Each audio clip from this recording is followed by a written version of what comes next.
SIRACH,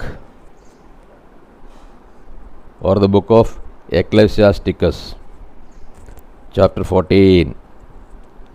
Blessed is the man who does not blunder with his lips, and need not suffer grief for sin. Blessed is he whose heart does not condemn him, and who has not given up his hope. Responsible use of wealth. Riches are not seemly for a stingy man, and of what use is property to an envious man? Whoever accumulates by depriving himself accumulates for others, and others will live in luxury on his goods. If a man is mean to himself, to whom will he be generous? He will not enjoy his own riches. No one is meaner than the man who is grudging to himself. And this is the retribution for his baseness. Even if he does good, he does it unintentionally, and betrays his baseness in the end. Evil is the man with a grudging eye. He averts his face and disregards people. A greedy man's eye is not satisfied with a portion, and mean injustice withers the soul. A stingy man's eye begrudges bread, and is lacking at his table. My son, treat yourself well according to your means, and present worthy offerings to the Lord. Remember that death will not delay, and the decree of hates has not been shown to you. Do good to a friend before you die, and reach out and give to him as much as you can. Do not deprive yourself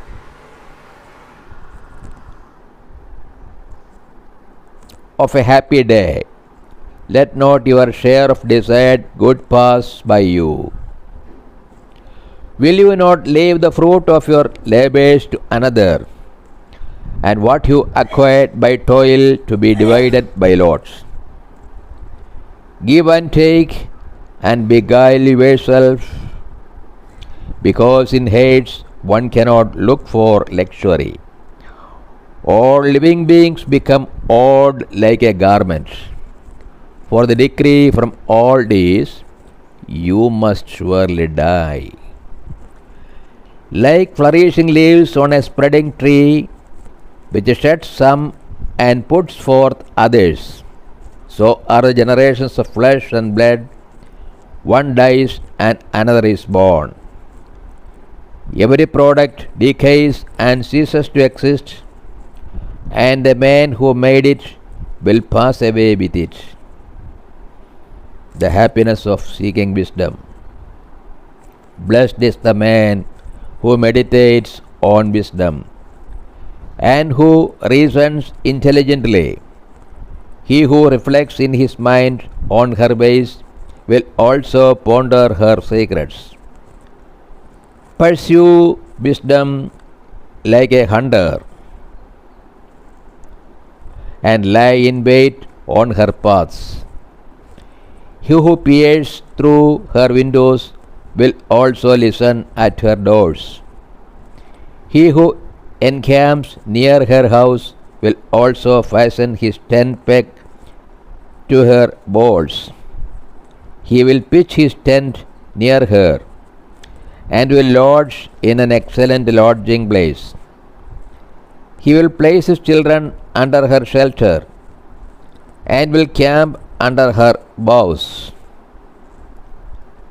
He will be sheltered by her from the heat, and will dwell in the midst of her glory.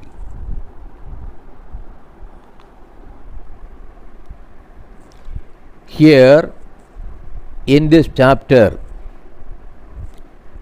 we see directions for use of wealth.